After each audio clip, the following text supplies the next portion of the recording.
This past year, we started another film immersion class over the summer, and we created another CG animated short film from scratch.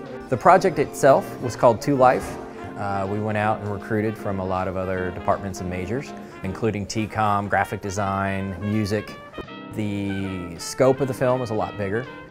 We were able to get a full 30-piece symphony to play our score for our music.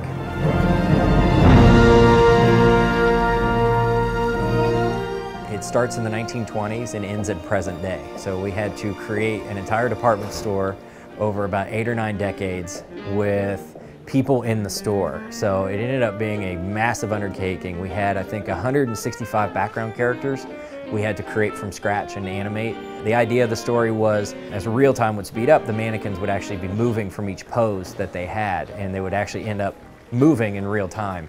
And they had a love story over each of these decades.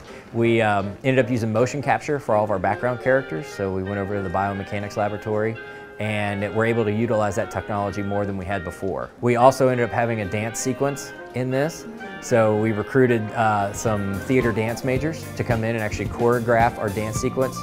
The students that choreographed it actually were the ones who did the motion capture for that section as well. It took a total of 9 months on this one, which was actually shorter than our first one, so we're getting a little bit more efficient. For students to be able to see how a working animation studio actually works is really the big goal of this project, because just where we're at geographically, there are not big animation studios, so we actually create one.